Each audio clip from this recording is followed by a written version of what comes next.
recording this. The recording, we will share it with you. You are welcome to share it out with your networks. If you found it valuable, please do share it with your networks. It will be available for the next 30 days. I don't have the capacity to hold it forever. But, if people like it, we can certainly do this again in the future. This is our second time. So, Erik, I'm going to go ahead and pass it along to you. Excellent. Well, thank you, Celeste, and thank you both for attending. We're going to go ahead and get started and really talking about modern day adapting and really our modern day donor giving and adapting to those changes as we're seeing some changes in the federal government and in terms of how grant writing is becoming a little bit thinner. I'm going to go ahead and we're going to go to the next slide, if that's okay.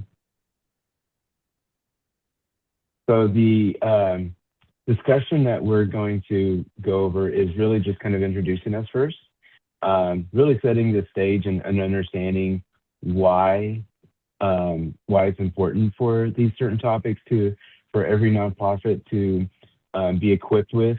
And then kind of leaning into behind the scenes of what donor giving looks like from a wealth advisory side. And then helping you guys as nonprofit leaders being able to navigate these boundaries and roles in terms of how to do the ask and how to engage your private donors on that. And just be a little bit more equipped and knowledgeable about those kind of things. And then what you leaders can do in terms of that. And we'll conclude from there. Starting out with me, again, my name is Erik Martinez. I'm a certified financial planner. You can see my educational experience here. The one thing I do want to highlight in terms of my educational experience is that when I was at the University of Kansas, I was a McNair Scholar student, and that is a TRIO program. And so the reason why I highlight that is that the nonprofit work that you guys do does work.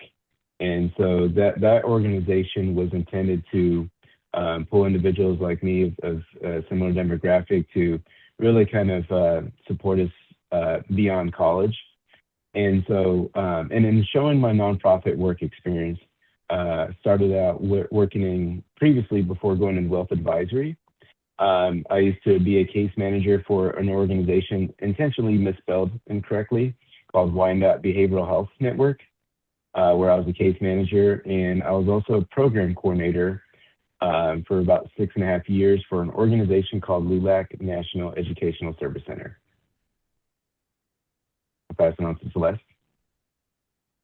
Good morning, everyone. I'm Celeste Carlson. I am a CEO of a tech-enabled nonprofit support agency, and I'll talk a little bit about that later on after we get through this conversation. But just I've been in the sector for over 25 years. I've worked on the funder side. I've worked as a board member. I've worked boots on the ground as a volunteer for organizations. So I've seen all the different layers and levels of what this conversation actually means to the nonprofit sector. And as a donor myself, I also look at it from that lens. So what I wanted to really talk about today is lay the foundation about why this conversation is so important to you. I've talked with many nonprofits that are not taking advantage of this information. And what I'm seeing is that they're leaving dollars on the table that are easy dollars, if you do the work, to access. And so I just want you to understand the reality of how much we're actually talking about. So Giving USA does a report every year about the giving trends that have been taking place in the US. And as you can see by this graph, in 2024, we were at the top of current dollars being given at a total of almost $600 billion in charitable donations to nonprofits. Now, we'll talk a little bit about what that looks like and how those dollars are being given. But you just need to realize, we talk about scarcity mindset or, abundance mindset. There are dollars available if you know where to look and how to access them. This giving trend is continuing to increase, as you can see, and it's mostly driven by stock market gains and rising household wealth, especially among older donors. So that'll be a key thing that you need to keep in mind. But here's what matters to you. You need to understand who is giving, how they're giving, and why understanding those patterns is essential to your fundraising strategy moving forward. So let's look a little bit more at the dollars. When we look at where those dollars are going to, we see that, oh, no, sorry, this is where the dollars are coming from. To the nonprofits, 66% of the charitable gifts that nonprofits receive comes from individuals. So when I hear that a nonprofit has a really strong, robust, grant-centric donor or like fund in their fund development plan, I feel like they're missing out on a really key component of donor giving through individuals. Another thing to keep in mind with this is, as you guys have probably seen in the last couple of years, grants, even federal grants, which used to be the pinnacle of really strong dollars that you can count on, has changed. The federal government last year, as you know, just pulled money. They promised it, and nonprofits like lost a lot of money just because the government said they're not going to give those dollars.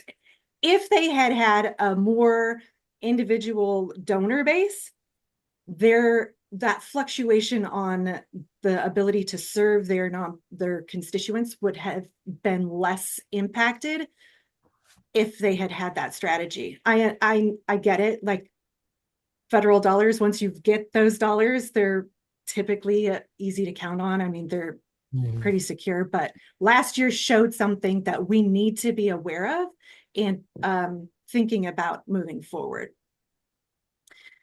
Some of it, the money came from bequests, some of it came from foundations, but I will also note that foundation giving, most of those dollars are being funneled through the foundation from a donor.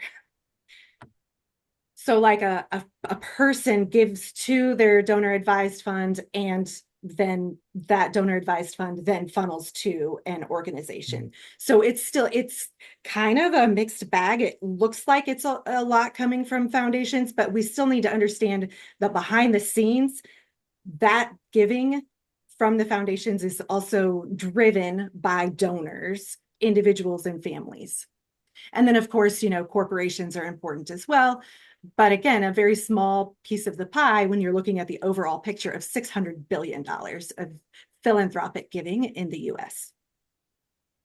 The other thing we need to talk about is the transfer of wealth that we are currently in. And I don't have data for the entire United States, but here in Kansas and Missouri, you can see we're talking about a lot of dollars being transferred through estate planning from older generations to younger generations. Kansas community foundations have tapped into this and said, okay, well, what if we just try and capture 5%? That 5% is still billions of dollars over the next 25 years. And so that's not small change. That's huge. And that's just in one state. Missouri is no small thing either. So this is why this conversation is important. You need to understand that we're not talking about just a few dollars here and there. If you are not having this conversation, if you are not aware of these tools, you're already behind in being able to access these dollars. But we're going to talk about how to tap into this as we move forward today. But I'm going to pass it to Erik to talk more about what that might look like.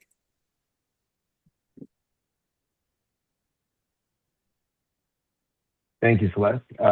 Appreciate that. So, one thing that is very important about individual donors and nonprofits is that nonprofits and individuals in my field share the same concern, and that is being able to maintain the relationship with not only the donors and the clients that we serve, but also their heirs, because there will be that wealth transfer. So during my time transitioning from nonprofit to working in wealth advisory, I began to have conversations and really see that there has been a significant amount of opportunity for tax advantage giving. And so having these conversations with the donors that are clients and being able to figure out their whys, their wants, and what do they want really to see out of society. And so after having these conversations with the clients and donors and making them a little bit more not in a coarse way, but more so in a giving way. And I always take it as an angle that you see the charts that Celeste had presented. Money essentially goes to pay taxes.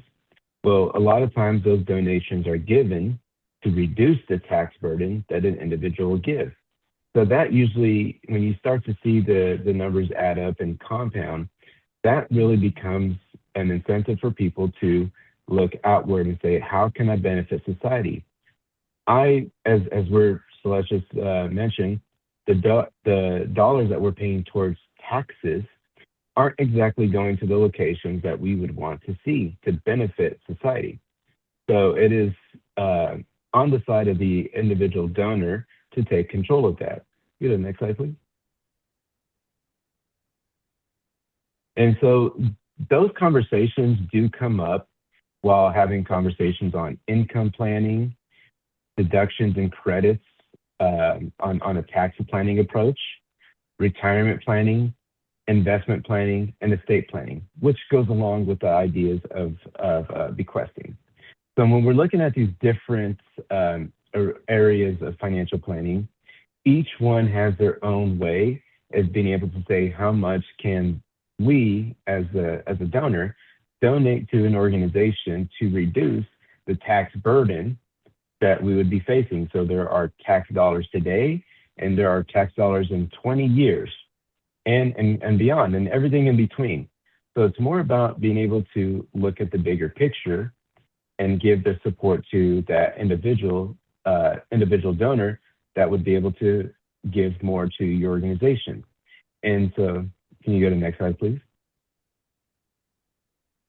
So, when you have those conversations with your individual donors, you know, you guys aren't professionals in my industry, and I'm not a professional in your industry either. But one thing that is important is to be able to learn some of the basics. That way you can guide some of your individual donors to becoming more than likely lifelong givers, and also making them part of your guys' game plan.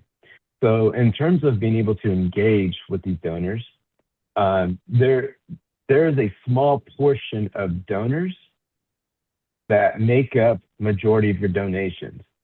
And then there's the other part that make up a larger population that make up a small percentage of your donation.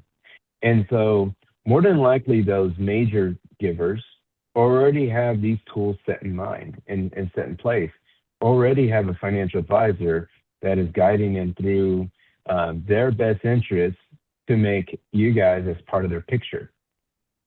And so being able to engage with that smaller population is going to be a key component. And so one way to really be able to to enter into that area without crossing any boundaries is asking those and going to those individual donors to make up that small piece that's the larger population and asking, thank you for donating. What made you want to become a donor to our organization? It's important for me to understand because something we did really stood out to you. And then begin having them become part of have skin in the game. Asking them, what things would you like to see differently? and just being able to engage those kind of conversations with those individuals, letting them open up and discuss what's important to them, and then not necessarily crossing the boundaries, but asking them, well, with you donating, and we appreciate it so much, what ways are you getting a tax benefit behind this? And so, really being able to engage with them in a very soft and proper way to let them know that you see them, you hear them, and you want them to be part of this growing organization that you have, and being able to acknowledge that they are a donor, acknowledge that you have tools, and acknowledge that there is a way to become tax advantaged behind giving. So one thing would be very apparent is to ask to look inward first. Look at your board of directors. See if there is a financial advisor that is currently on your board, and ask them to support you in this conversation, to reteach your entire organization, to help them out. They're committed to you, so it'd be important that they are supporting you in that capacity. If that's not something that is available to you, one thing you can do is ask those small donors in that conversation you're having is saying, hey, again, thank you. Want to make sure you're getting a tax advantage behind this. Speak to your financial advisor about, how to do that. There are certain ways. I have a couple of tools, just, that way you can just make sure you're getting some of the benefit behind that. And if that doesn't necessarily work, I myself am happy as a certified financial planner and a fiduciary to do pro bono actionable recommendations to those individual donors. And so that means just being able to understand their situation, make an actionable recommendation, and send them on the way to be more educated, more equipped, and that would actually help out with the organization, with your organization in terms of private donations. So let's go to the next slide. So if you guys have an opportunity, take a picture of this, take a screenshot. These are some of the simple tools when it comes down to these strategies.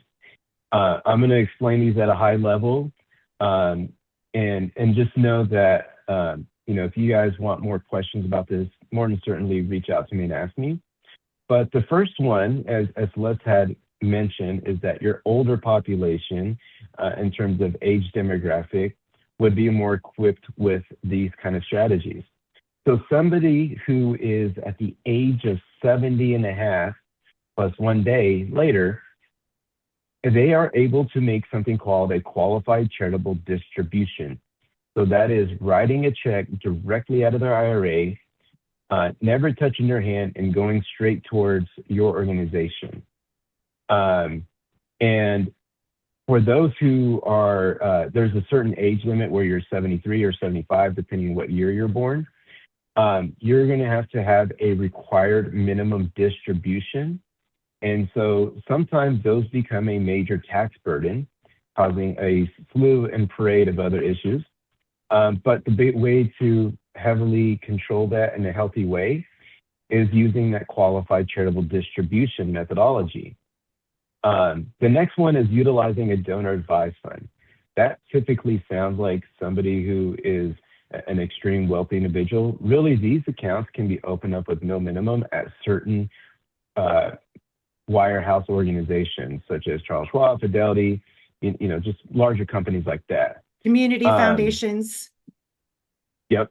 And so those are some of the ways that you can begin that donor advised fund. And I'll touch back on that again, how those can be funded in an advantage way. Another way is bequesting. And so if your organization is truly in the hearts of some of these donors, and they want to see some of their estates, meaning the assets they own, maybe a car, maybe a portion of the proceeds of their house go towards your organization, then that is something that would be wise to kind of let them know.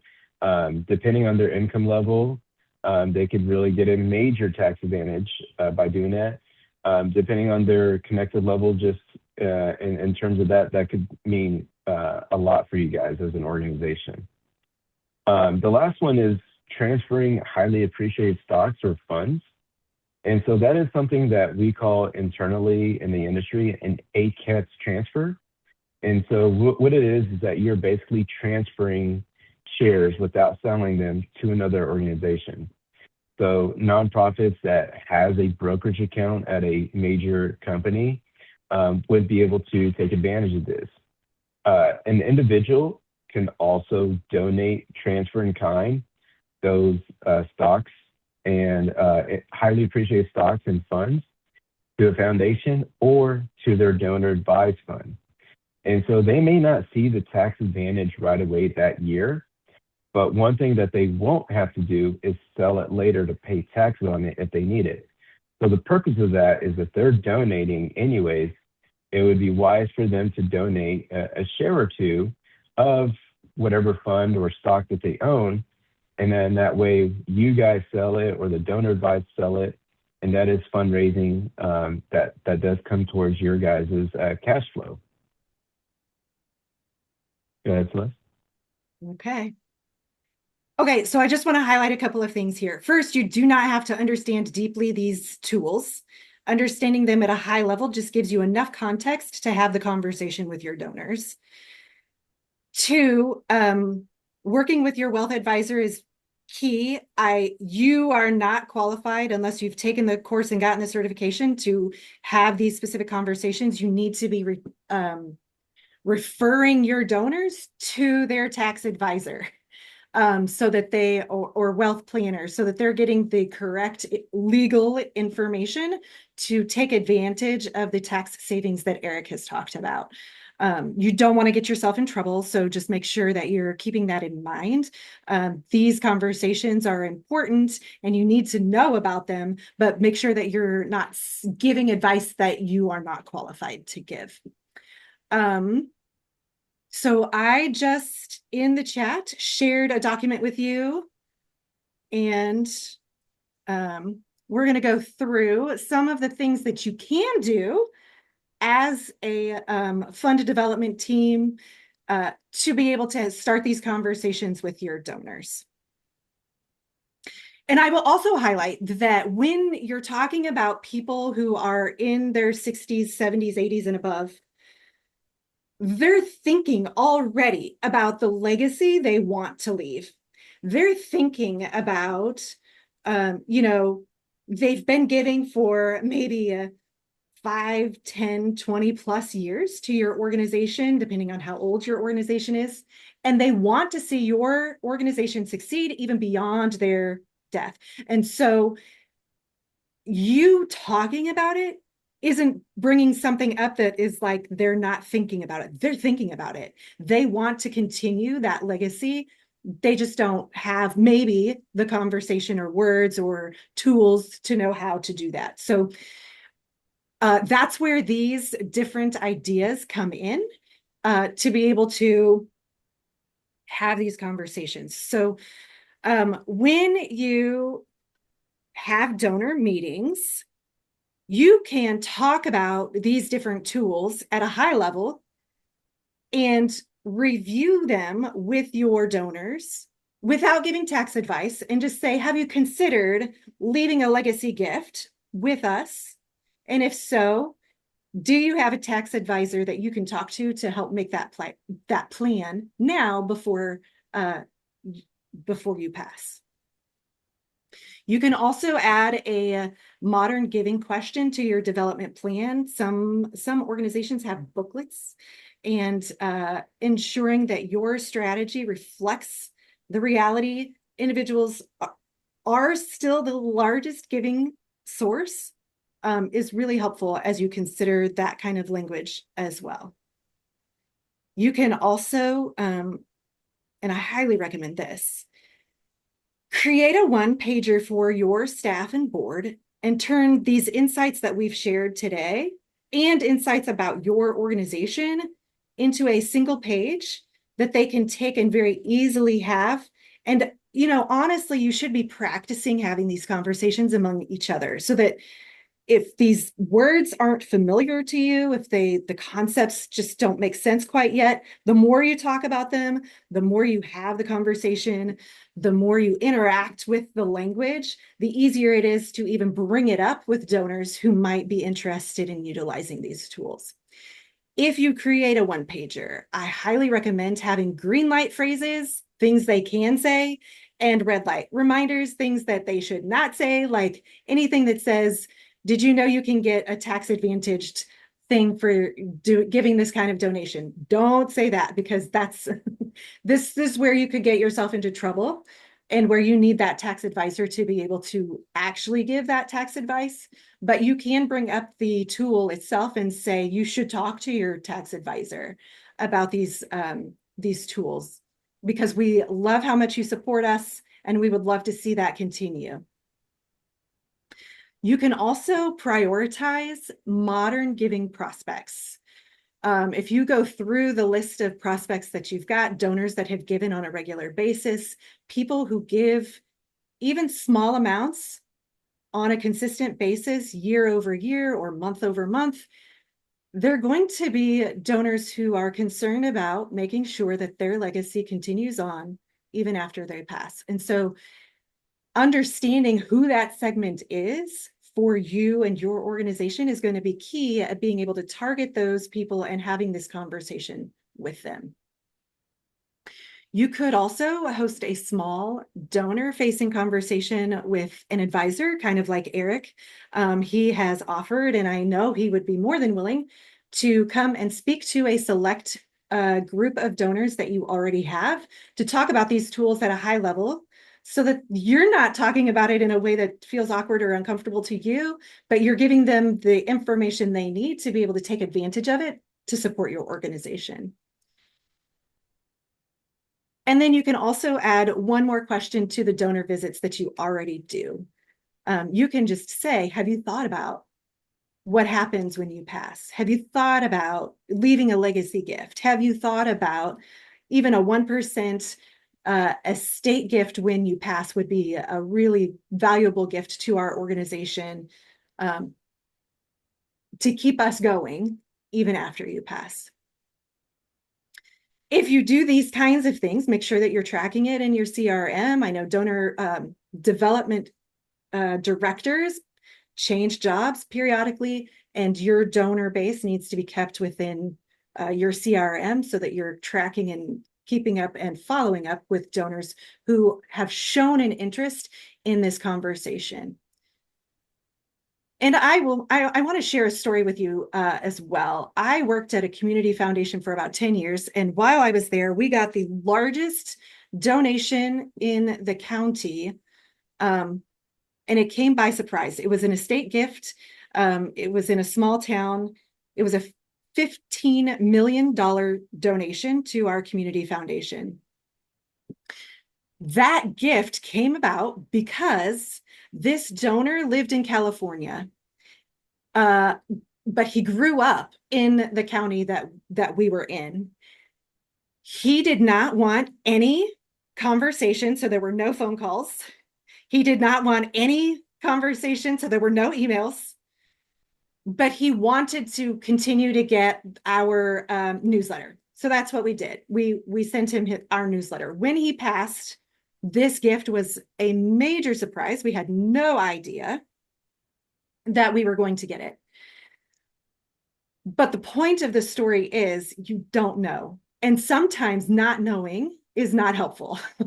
A lot of times not knowing is not helpful. So if you're able to have that conversation and know that that gift is coming, is that can change things for how you move forward and plan accordingly. Let me see here. Yeah. Sorry, just give me 1 second. I want to make sure I'm.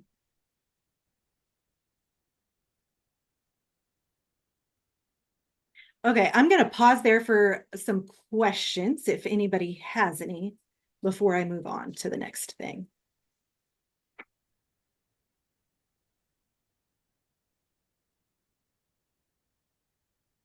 Ronaldo, do you have a question? Hey Ray, do you have a question? It looked like he was trying to unmute. There it is. No, I don't, but I Okay. would agree with your previous slide on the 66% or 60% of individual donors. That's exactly what, reflects what we're receiving. Oh, Exactly. good. So we always talk about we need to flip that a little bit more and go after the corporate and go after look into things like you're presenting today, because it's too heavily sometimes on individuals, and we got to be careful with that. And even the grant situation, just because they give to you 4 or 5 years doesn't mean they're going to give to you the next year. So you got to be prepared and have the wherewithal to sustain that if that drops. Sure, but for example, one organization that I worked with has a donor base of over 800 people. Mhm. They're in rural Kansas, out in the middle of nowhere, close to Dodge City, right? So an 800 donor base is pretty phenomenal. If they lose even 10% of that donor base, that is not a significant hit to their income and revenue. Whereas if you are relying on grants and that's how you're heavily funded, if you lose one grant, my example of last year where people had relied on those federal dollars, that grant meant they had to basically reinvent how they were getting their dollars. So I don't see a disadvantage at all being heavily reliant on individual donors, because if you, those donors are going to go up and down and whatever, things happen in the markets, but losing a few isn't going to be as impactful, in my opinion, of what I've seen, as losing a grant that you were relying on. Yeah, correct. I'm not saying it's. We want to maintain that, but we need to do a better job at going after corporate giving, looking into things Mm-hmm. like this, have the ability to have reserves so that if something on a large scale does happen, you can still survive. And I think for a lot of nonprofits um, that I'm familiar with are kind of they don't necessarily think that way sometimes. I think they're trying to live day by day, week by week, month by month, year by Mm-hmm. year. And as Yep. far as federal grants, I just don't I don't you can't rely on that any further going from here on out. You No, just can't. no, I agree. I think it's going to be a strategy that people are moving away from, which is unfortunate. But I mean, thankfully that there's so many dollars that are coming from individuals that you don't Correct. have to Yeah. rely on it. So, I mean, that's great. Okay, so as a nonprofit leader myself, um, we've talked about these practical steps, and hopefully you guys all captured the PDF that I put in the chat. Um, but what I have found is, as a nonprofit, CEOs are having a hard time convincing their board members to help with this conversation. And so what I have created is something called the No Ask Fundraising Deck. And this deck, I just want to really highly touch on it. It's a deck of cards, 52 actions. The idea is board members do an action every month, and it takes an hour or less to do that action, and it moves the conversation forward. Right now, the conversations are in categories like storytelling or resource development, um, events, and each card tells you how much time, kind of, well, it's blurry. Each card tells you how much time it'll take, 15 minutes, 30 minutes, an hour. And it tells you how much donor engagement there will be. Absolutely none indirect or direct donor engagement. And so it makes it really easy for a board member to say, I can do this action because I have 30 minutes and I'm willing to do that between now and the next board meeting. This deck has been wildly popular in my world over the last 6 weeks since creating it. And I just wanted to share it with you because I think if your board is not helping move the fund development forward, this is also an asset where you're missing out because you could 10 or 12 or 15x your donor engagement efforts by relying on this group of people who have said that they support the organization.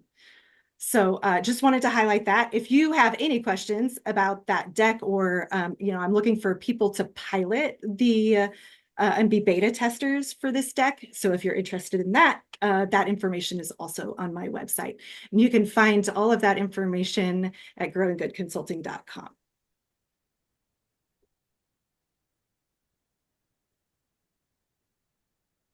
And of course, here's my contact information. It's my office line, email, and website. You also have the QR code if you want to schedule time with me to ask any questions. I'm an open book and always willing to be helpful. So, again, I do want to thank you guys for coming and asking any questions or kind of giving your input as well. And for those who are watching this recording, definitely thank you for taking time to ask or to review this, and feel free to reach out and ask any questions that you guys may have. Absolutely. I did put my LinkedIn in the chat as well if you wanted to connect that way. Otherwise, if you guys have more questions or want to discuss more things, I am available for the next little bit. Otherwise, if not, we can give you 20 minutes back. Well, we appreciate the presentation. This is one area that we often overlook or don't think about, again, because you're constantly trying to survive. And if you plan to be around a long time, then you've got to take a look at these types of opportunities that we're not necessarily doing on a regular basis. So we appreciate the presentation and the information. Yeah, I was just Thank you. by the way, I was telling Reynaldo before we jumped on the call, we actually just received a donation from, I think, what was the president of Fort Hays, Ray? Yeah, It she was really likes our program, right? yeah, she donated shares. You know what I mean? Oh, that's great. I think, what was it, like 30 some shares, Ray, or something like that? Yeah, it was over. She did it last year too, and it amounts to about $1,000. But Mhm. still, $1,000 is $1,000, and we'll probably dedicate that because we do have a scholarship fund, and her being a president of a university, I think is fitting for us to do that. So yeah, That's in great. this case, Yeah. Yeah, those kind of donations, it's if they sell it, then and then give you the cash, they have to pay taxes on it. But if they donate it to you guys and you guys sell it, essentially that is reducing their tax burden. That may not be it now, but that's going to be in the future if they ever, it's definitely a lot more advantage than them giving you $1,000 in a check. And even in those shares, if you guys held on to them for maybe, whenever you guys actually need them, there may be some appreciation behind it too. Yeah. Yeah, and that's exactly what happened, Eric. She just donated the stock to avoid that tax, the cut tax cost to her, which is a good thing. And we went on ahead and liquidated it because again we're trying to keep our scholarship fund. We're going to have several recipients this year, Oh, congrats. and it keeps growing. So Yeah. we've got to have money in that fund on a constant. And we give $1,000. I mean, we don't give 200, maybe 500, but we give $1,000 because we need the cost of going to school, as we all know, is tremendous. Yeah. And if Yeah. we're going to give, then we need to be intentional about it and give them money that can really get them down the road. And it goes to the students that are serious and pursuing higher ed. We make sure of that. Yeah. That's great. So Awesome. Thank you so Well, thank you guys, much. man. This was super information. I did download took a picture of all the QRs, downloaded the Okay. forms, so I'll forward it to Reynaldo. Okay. Maybe we can share with employees, and then I think we have a board meeting coming up next. Is it's it this next month? month. It's this month. At the end of the Yeah. month. Yes. Yeah. So this will be something that we can bring up to the board, and That's an area we're always trying to improve. Is our board? I think we Mhm. lack a few members. So yeah. Yep. Yep. And The challenge is real and it is global. Just so you know, it is Yeah. not just I I I was shocked at the number of Kansas, the number you had. Was it 3 trillion? yes, three and a Wow. half trillion dollars is transferring wealth. And it's That's all every because of agriculture. Can you believe that? It's the farmers that are transferring that wealth. That's who That's the wealth amazing. is I in. did. That's amazing. I mean, that's all the more to be trying to tap into that. That's And so right. we may have you back and maybe to present that maybe at staff or even a board meeting the importance of these things. It sure would help. Fabulous. Uh, We would love to be helpful in that. I have a Okay. question. Um, Yep. uh, Before we jump off, we actually have a banquet coming up. It's one of our biggest events. Is our appreciation, or I would say, is it appreciation banquet, Ray? Or Well, we acknowledge the boys that have yeah. gone through the program. Mm, Anyway, we have a lot, maybe I think over 350 attendants. okay. Um, is there uh some sort of marketing or something that we could probably use? We have a big screen, and we could also have flyers and things like that, but something that we could maybe use to um maybe share with our Oh, that's audience. a great audience. I see what you're saying. I Yeah. think. Let me make sure I understand. You would like to bring up these estate planning conversations during that. I mean, Is I that feel what like I, that would be a really good place to no, I bring it. agree. It's a Yeah. rare thing to have that many people within, our community, our students. These are also parents that, I'm sure have, retirement plans and work for these big companies. We have, I think one of the big companies that's going to be there is Tyson. So you'll have some representatives Mm. from Tyson. So it's a rare event where we have that many people at one time. So I'm trying to figure And out the how. people with the capacity. Yeah. So here's a recommendation. Erik, you can say what you want, but here's what I would do. I use Perplexity every day. It's an AI agent.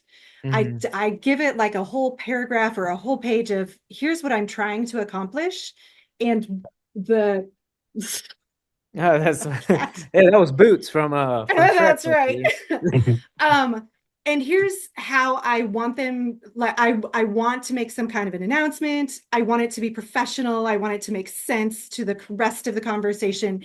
And it gives me options of how to talk about it in a Okay. way that is meaningful to the context of the event.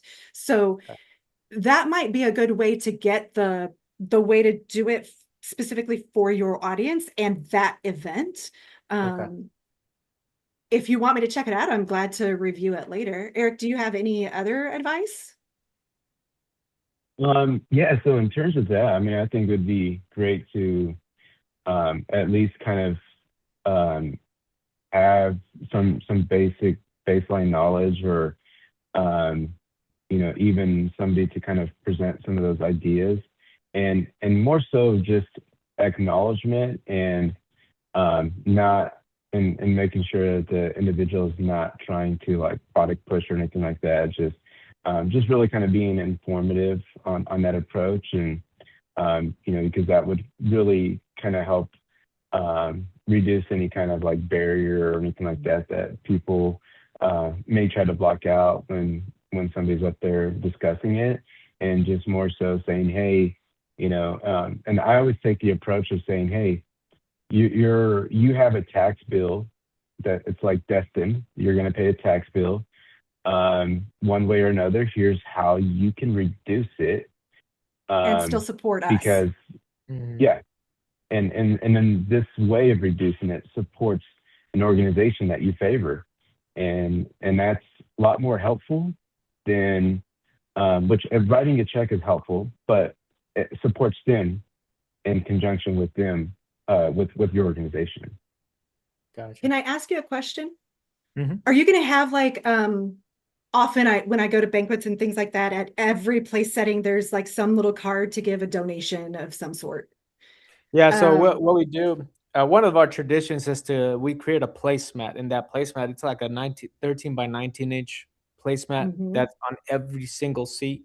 Um, Within it, we have obviously the speaker and basically the schedule for the event, and then any type of like we have our sponsors, and then we do have QR codes to maybe upcoming events, and things like that. So that's one of those places where we can take advantage, and we do have this year we are going to have envelopes there, um, in case people want to actually just donate Give. there. Yes. That's smart. I think on the envelope, having some kind of question of, have you considered including this organization in your estate plan? That even that would go a Okay. long way in just even because that just brings it up like, oh, I didn't even think about that. Or, Mhm. another an organization that does a really good job at describing this on their website, and I highly recommend you check it out because their language is really good about it, is Habitat for Humanity here in Kansas City. They have listed out all of the different ways they accept vehicles and boats and stock and uh, probably crypto. And they have like all of those things, that language is listed out. And so until you're familiar yourself, copy others. So I Yeah. highly recommend you use their, see what they say. You can then put that language into your AI agent and make it specific to your organization. But they're seeing what others are doing kind of sometimes helps Yeah. open up that Oh yeah. 100%. thinking. Yeah. Awesome. Well, thank you. Does That. that Thank you for help? that. Yeah. Yeah, Oh yeah. That's that's good information. I was gonna say we probably not so much speaking to it, but at least having something on the tables at this point in time would could be beneficial. And I like the idea of maybe having something on the envelopes that that indicate, or let people know, hey, have you thought about this? So that's pretty good. Yeah. I think would be good anyway. And I have read and heard that when you have banquets this large of a amount of people, those can be very. It's just a good Very, time very to lucrative. right. Can be very Yeah. if you have something available on the tables for them to think about giving prior to them leaving the event. So Even uh, if you create like a one pager and you only have one on each table that just gives a high level, you know, overview, if you don't want to speak to it directly, like from the stage, I understand that, but you're going to have to get over that fear. Um, Having something on the table like a donor engagement pamphlet of some sort, where you just say, here are the things that we can accept. We're already equipped. And if you're thinking about uh, leaving a legacy gift, we would love to have that conversation with you.